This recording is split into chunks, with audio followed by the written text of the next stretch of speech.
I first arrived as a medical missionary in Oman on board a ship, the British India Steamship Company steamer, the Barpita, with my family, my wife, and 4 children. Of course, from that viewpoint, Oman looked very rugged. The mountains rose sheer from the sea, big, black, basaltic mountains. And I wondered where the harbor was, because it seemed as if the ship was heading right for destruction. It seemed to be heading straight for these precipitous mountains. But suddenly, it took a right-angle turn, and then we were in the harbor. Here, a perfectly circular harbor, which once upon a time had been a volcanic crater, and on the shore we gleamed the white houses, the Sultan's Palace, the British Consul, and some of the more prosperous merchants' homes. On both sides of the harbor were these great Portuguese forts, which now are used, one as a penitentiary and the other as a garrison. Soon little boats were coming, and into one of these we unloaded our goods and were rowed ashore. Wells Thoms, human being, man, husband, father, Christian, doctor, representative of the Reformed Church in America, Christian to the people of Oman, missionary. Under orders from God and prepared by prayer and training, Dr. Thoms and his family arrived in the Middle East in 1931. Over the next 40 years, they gave their lives to join that company of men and women everywhere whose task it is to do the Master's work. Dr. Thoms' term as missionary was one of change. Oil was discovered first in Kuwait, later in Bahrain, then throughout the Middle East. A new spirit of nationalism rose, adding more problems to the already difficult task of communicating the good news to the Muslims. Standards of living around the world were raised, making the poor health conditions of undeveloped nations such as Oman stand out more acutely. Supporting Christians began to question some aspects of mission work. This also changed the spirit and style of missionary endeavor around the world. Dr. Thoms' work in Oman spanned 4 decades of such radical change. He reminisced about his life in Oman in an interview recorded shortly before his death. The country looks forbidding and severe and desolate, but these people are very friendly people. The food comes mostly from the sea. The Omanis use nets and lines and hooks, and this is a very inefficient way to harvest the great riches of the sea. Their date gardens, their date palms provide dates, and this is their second source of food. Third source of food is their goats and sheep, as well as rice, which is imported, and a certain amount of wheat, which is raised. There are areas where the land is rich if they get rains. On the high mountains in the interior, they get a higher rainfall, and this water flows down to the valleys and is caught in the springs, and the ancient Persians built underground waterways. They're called feligs in the country, and there you have the beautiful oases where the fruit trees grow. Muscat is considered by some people the hottest country in the world. I think one of the stories that describe the constant heat of the summer is that the Dykes were once given a hen as a present, and they put it in a little room under the house, and they had it for their Sunday noon dinner. A couple of weeks later, they heard a beep, beep, beep sound in that room and went in and found 2 little chicks that hatched out from eggs that had not been sat on for 2 weeks. The temperature had been so close to the temperature of an incubator that it didn't need a hen to hatch these chicks out. And that's a true story. It is a custom that you cannot or should not leave a house without drinking coffee with the host. You'll go around 2 or 3 times, but it's very strong. It's fresh coffee. I have found as coming at the end of a tour, getting off a camel or a donkey, feeling very tired, being invited by the first Arab I met to have coffee with him. He would first serve some dates and then some coffee and some dates. Combination of the quick pickup from the carbohydrates and the dates and the stimulating caffeine effect would really pep us up. Mission work today changes, as all things must. But in its ever-advancing development, today's mission builds upon the solid foundation laid by men of vision, men like Wells Thoms. Today, the hospital is operated by the missionaries, but supported by the government of Oman. Years ago, however, Dr. Thoms experienced many problems in the daily routine. Hotels in Muscat, so a patient would book a room, any visitor would come to the hospital, would find the whole family in the room, and the cooking going on right there. They did all their business, they saw the town, and went away happy that they'd been in Muscat. Medically, they would come in with malaria, and some of them are very sick with malaria. Malaria kills a lot of children. Also dysentery, bacillary dysentery, amoebic dysentery is very common. Tuberculosis is a killer in the country. I would say that it's one of their major problems, and it gives us great joy when we know that this young Sultan wants to do something definitely for the people to help stamp out tuberculosis. And then there's typhoid fever. There's tetanus. There's meningitis, hepatitis, and we also have leprosy. It's not common, but the leper today in Oman is like he was in the days of the Christ. He's rejected by people, and through the help of the American Leprosy Mission, we have the funds there to take care of people with leprosy. During the 20 years that we've been treating leprosy, we've had over 450 cases of leprosy, of which about 300 have been discharged negative after 3 years of treatment. So surgically, we get all kinds of cases. The cases we see in our hospitals there are not much different than we see in America, but often the intensity was greater. They come in too late very often. The staff members are some Muslims and some Christians. The Christians on our staff are some of our best workers. This, I hope, partly because they are Christians. Now, most of our assistants are Omani men and women who carry the bulk of the work. Most of the treatments done by nurses in our hospitals are done by these young people. When I took over the charge of the hospital, there were only 4 men as the staff. Now there are about 180. This last year, they've been putting all their time to teaching, because the young Sultan has urged us to teach more, and now they have a 2-year term training nurses from the young men and women of the country.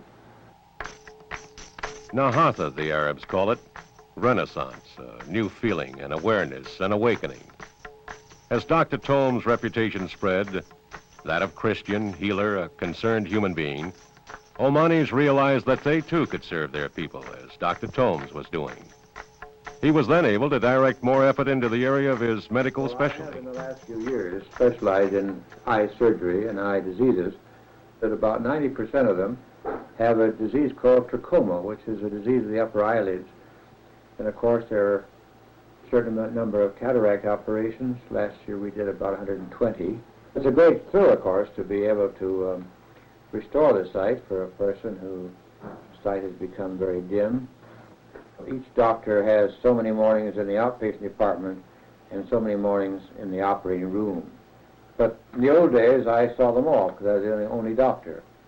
Our hospital, or practically the only hospital in the country, so that's just the people of the town themselves, Muscat and Butler, the population of 20,000, would make a very busy clinic. So although we're only seeing maybe a fraction of all the people in the country, still 1% would make 1,000 people in the morning. In that parable of the Good Samaritan, we who have heard this all our lives are not quite thrilled by it, as the Omanis who never heard it before. The contrast between the robbers who robbed the man's need himself, the 2 men that went by and saw the need but did nothing about it, and then this other man who had compassionate heart and stopped and did something about it. And then Jesus commanded that lawyers say, "Go ye and do likewise." This has struck fire in the hearts of Christians every time from the time of Christ. And I think is responsible more than anything else for the fact that there are Christian missionary hospitals all over the world, in every desolate and deserted place, as in Muscat, Oman.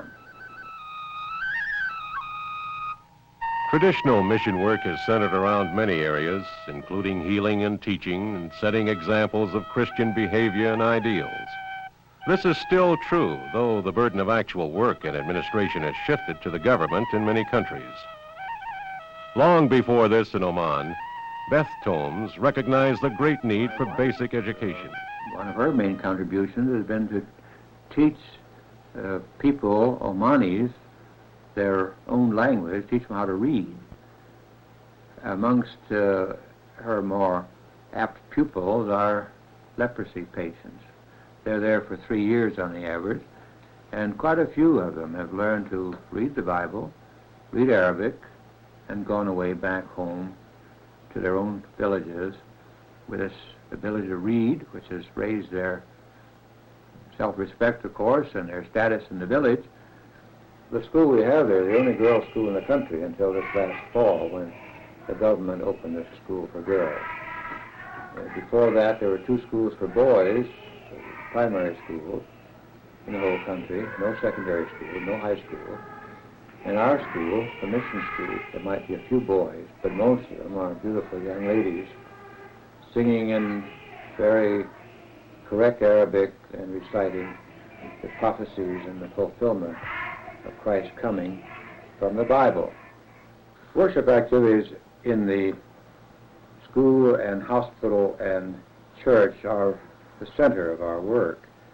In the hospital, we have prayers before starting our morning clinic.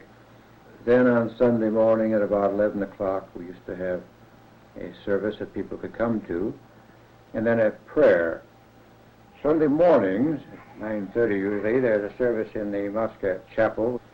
At this service, usually lasting about an hour, we run through a service very similar to those in our churches in America.